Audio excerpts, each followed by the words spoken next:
میرے نبی تشریف لے جا رہے تھے مدینے سے باہر، تو آواز آئی یا رسول اللہ، تو آپ نے دائیں بائیں دیکھا تو کوئی نظر نہیں آیا۔ اب چلنے لگے تو پھر آواز آئی یا رسول اللہ، پھر آپ نے دائیں بائیں دیکھا کوئی نظر نہیں آیا، پھر آواز آئی یا رسول اللہ، تو پھر آپ کی نظر پڑی ایک ہرنی آپ کو پکار رہی تھی یا رسول اللہ۔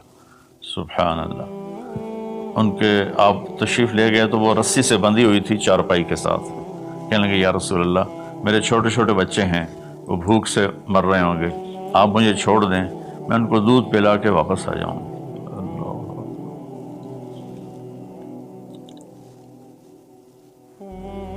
ایک جانور اطاعت کے لیے اتنا بڑا جذبہ دکھا رہا ہے کہ میں آ جاؤں گی، اور اسے پتہ ہے کہ میں آؤں گی تو پھر میرے ساتھ کیا ہوگا، میں پھر کبھی دوبارہ واپس نہیں جا سکوں گی، مجھے ذبح کیا جائے گا، مجھے پکایا جائے گا، کھایا جائے گا۔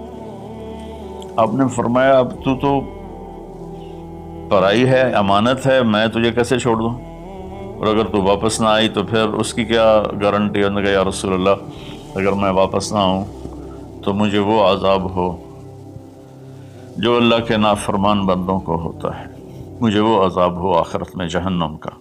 تو آپ نے اس کی رسی کھول دی اور وہ توڑ لگا دی اس نے، اور آپ وہیں تشریف فرما ہو گئے۔ دیر ہوتی چلی گئی تو آپ کی تشویش بڑھتی گئی، وہ جو مالک مکان تھے وہ بھی نہیں موجود تھے، کہیں باہر ہوں گے۔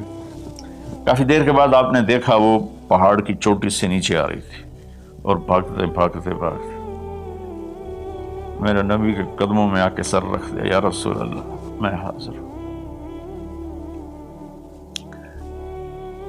ایک جانور اپنی جان دینے کے لیے تیار ہے نبی کی وجہ سے، ہم اپنے نبی کی ایک سنت پر تیار نہیں ہیں، اپنے نفس کی وجہ سے، اپنی ایگو کی وجہ سے، ماحول معاشرے کی وجہ سے۔ آپ نے اس کو پھر رسی سے باندھ دیا اور وہیں بیٹھ گئے۔ کچھ دیر کے بعد مالک آیا، اس نے دیکھا اللہ کے نبی کو، جیسے یہ ہمارے دیہاتوں میں ہوتا ہے، جب میں اپنے گاؤں میں ہوں تو کچھ لوگ اپنے جہاں زمین ہوتی ہے وہاں چھوٹے چھوٹے مکان بنا لیتے ہیں اور وہیں رہتے ہیں۔ تو یہ صحابی بھی ایسے ہی تھے کہ انہوں نے مدینے سے باہر مکان بنایا ہوا تھا، بکریاں تھی، ریوڑ تھے۔ تو اس نے حیرت کا اظہار کیا، یا رسول اللہ آپ یہاں کیسے تشریف لائے؟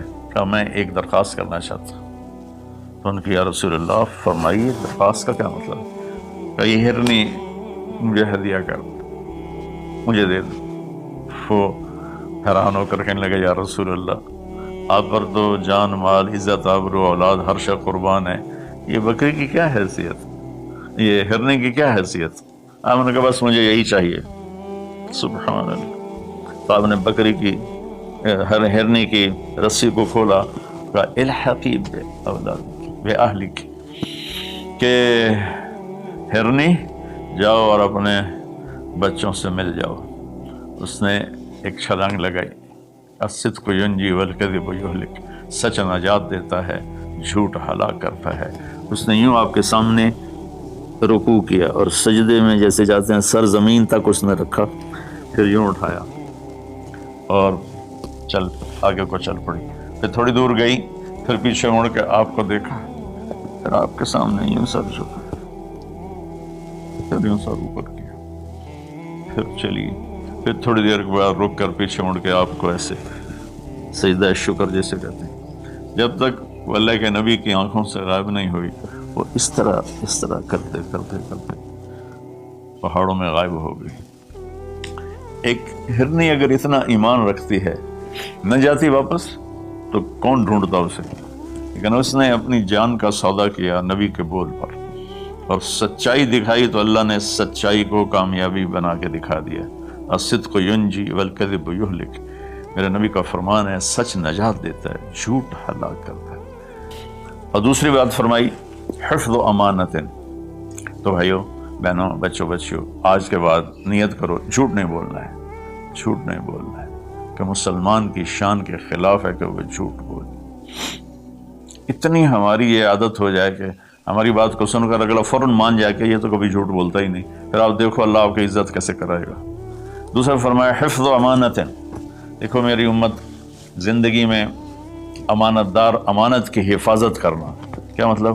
کسی کو دھوکہ نہ دینا، کسی کے ساتھ فراڈ نہ کرنا، کسی کے ساتھ دو نمبری نہ کرنا.